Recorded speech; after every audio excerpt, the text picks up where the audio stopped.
history of wars, history of kings, queens, and their commanders and others.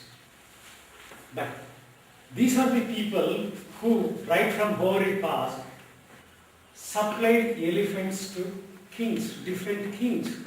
Even today, Dasara procession will not take place without the mahou from this country. ನಾವು ಚರಿತ್ರೆಯಲ್ಲಿ ಏನು ನೋಡ್ತೀವಿ ಅಂದರೆ ಬಹಳ ಸರಿ ಯುದ್ಧಗಳು, ರಾಜಾರಾಣಿಯ ಕಥೆಗಳು, ಅವನು ಆ ದೇಶನ ಆಕ್ರಮಣ ಮಾಡ್ದ, ಈ ದೇಶನ ಆಕ್ರಮಣ ಮಾಡ್ದ ಅನ್ನೋಂಥ ಚರಿತ್ರೆಗಳನ್ನು ಮಾತ್ರ ನಾವು ಕಥೆಗಳನ್ನು ಮಾತ್ರ ಕೇಳ್ತಿರ್ಬೋದು. ಗಿರಿಜನರ ಬದುಕಿನ ಬಗ್ಗೆ, ಅವರ ಬೇರುಗಳ ಬಗ್ಗೆ ಚರಿತ್ರೆಗಳಲ್ಲಿ ದಾಖಲೆ ಆಗಿದೆ. ಆದರೆ ಅವರು ಎಷ್ಟು ಪ್ರಮುಖವಾದಂಥ ಬದುಕು ಪ್ರಕೃತಿ ಜೊತೆಗೆ ಇರ್ತಾರೆ. ಉದಾಹರಣೆಗೆ ದಸರಾ ಹಬ್ಬದಲ್ಲಿ ಮಾವುತ ಇಲ್ಲದೆ ಇದ್ರೆ ಆನೆಗಳನ್ನು ನಡೆಸೋರೇ ಇಲ್ಲ.